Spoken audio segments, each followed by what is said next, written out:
everybody, it's Becky. I'm back today with another video in my How to Waste Your Motherhood series. I've got 2 other videos in this series so far, so I will link them down below if you're interested in watching those.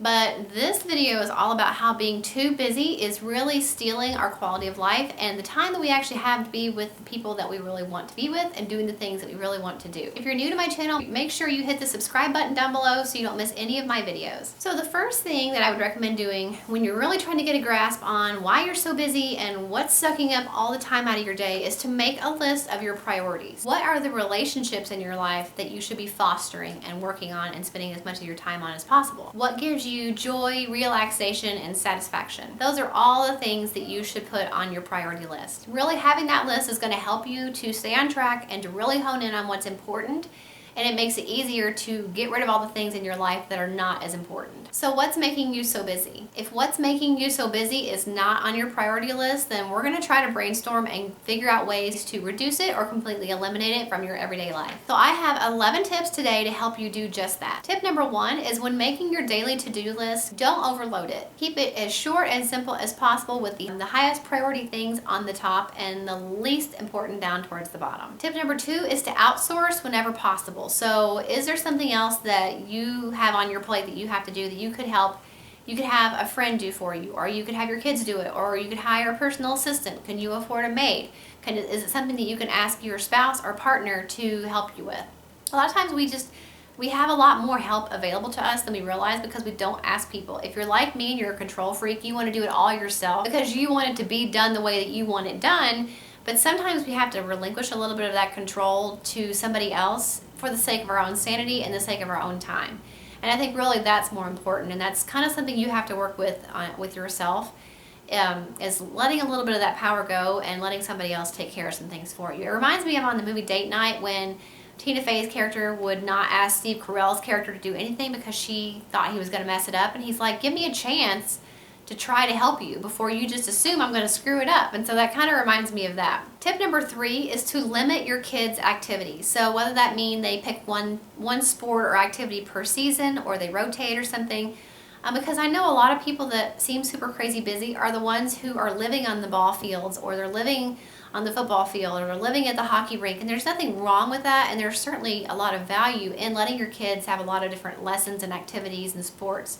But when it gets to the point when it controls your life and it takes over your life, that's when it's too much. So maybe do just have each child do one thing per season, then you are going to really help set back a little bit of that busyness in your life. Also, a good thing to do is if you don't know if your kids are going to like a certain sport or activity, a lot of places will let you do trial lessons, whether they be for free or for a reduced rate, so your kid can try out a couple lessons of something and see if they really are going to like it before you invest all the money and time into going into lessons every week. Tip number 4 is to carpool with family or friends or neighbors if you feel comfortable doing that. So if you have a neighbor or family that you know and you trust, go ahead and maybe work out something with them to take turns picking up the kids from school or taking them to different practices and things like that. Tip number 5 is to combine trips. So one way to make this really easy is to keep a running grocery list or a list of all the things you need at the store on your phone or in a paper in your car or something. So that way whenever you're out, you can get everything you need at once, which is also why I recommend keeping any coupons that you have in your car. So whenever you decide to go shopping, you know that you've got your coupons with you and also your apps on your phone and stuff like that. Keep all that stuff easily accessible, so when you're out doing your 1 or 2 big trips for the week or the month, then you have all your coupons, you have your list, you know what you need, and you don't have to run back and forth to the store every day or so because you forgot something. So combining trips really brings number 6, which is meal planning. Meal planning is a great way to make sure you're not constantly at the grocery store, and you also save a lot of money because you can really look at what you've got in your house already to use to make meals with. You make a list of the filler items or produce or meat that you need, and you're really saving yourself a lot of money, a lot of stress, a lot of time, and a lot of trips back and forth to the grocery store. Tip number 7 is to unplug as much as possible. I talked about this in my cell phone parenting video. So basically that just means try to limit your phone and distractions and all that stuff from electronics and stuff like that as much as possible, especially when it's family time or especially when you're out to eat with someone that matters to you, because that is so distracting, really harmful to our relationships, and it's really stressful for us. I mean, have you tried to like answer an email and your kids are yelling in the background and you're like, you're frustrated because you can't finish your sentence on your email and your kids are making noise? It adds to a lot of frustration for you, and it's frustrating for the people around you when they can't even talk to you because you're on your phone or your phone's constantly getting texts and notifications. So unplug as much as possible. Tip number 8 is to set an AM and PM routine and stick with it. And whether that changes, I'm sure that will change if you've got kids in the summer versus how it is when they have school.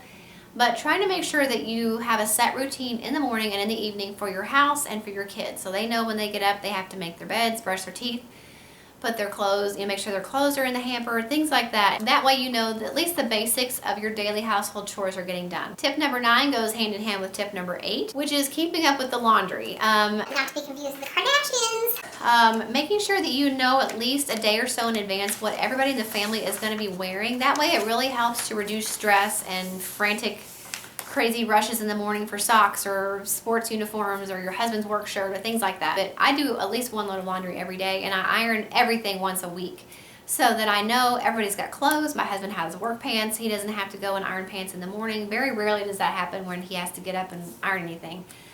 So that really helps, I think, because laundry can very easily get away from you, and the next thing you know, you've got a huge pile of laundry and it takes forever to get it folded and put away. Tip number 10 is to make your best use of idle time. So if you're sitting in the carpool lane, or if you are at some kind of a sporting event where your kid's not playing but you are just sitting there waiting, something like that where you just are sitting around doing nothing. Instead of playing on your phone, I think it's a really great idea to bring stuff with you to work on. So when I used to have my oldest daughter was in public school and I was waiting for her in the carpool lane, I would cut coupons, I would make my phone calls, I would balance my bank statement, all those little things that take a lot of time out of your day that you're just sitting there anyway. And I would get those done and get those out of the way so that I didn't have to worry about it later on. Tip number 11 is to make time for fun and relaxation. So while tip number 10 is great and making use of idle time is great, you also need to make sure that you're making the time to sit around and do nothing. We always worry about being productive and having to work all the time, and I want to make sure that when I say make use of idle time that I don't make it seem like I don't mean you can't ever just sit around and do nothing. It's just a matter of when you choose to use your idle time to get some stuff done, and when you choose to use your idle time to just relax and hang out with the people that matter the most. Or do something for yourself, read a book, take a bath, whatever relaxes you. It's really hard, it seems so simple, but sometimes it's really hard to allow ourselves to just sit there and do nothing. But the more you practice it, the easier it does get. It's definitely a struggle of mine, and I am trying really hard to master it, but it is hard to do, especially now that I've added a work at home part-time job to my schedule of things. It is definitely getting harder and harder to do instead of easier, but I think the more I do it and the more it becomes a habit that I make sure I make time for, the easier it will get, and I hope so for you too, because I don't want you to be overworked and stressed out. So those are my 11 tips on how to be less busy and not to waste your motherhood. I hope they were helpful and I was able to give you some new perspective and some tips that might help you out. Make sure you like this video. If you do, don't forget to subscribe, and I will see you guys in the next video. Bye.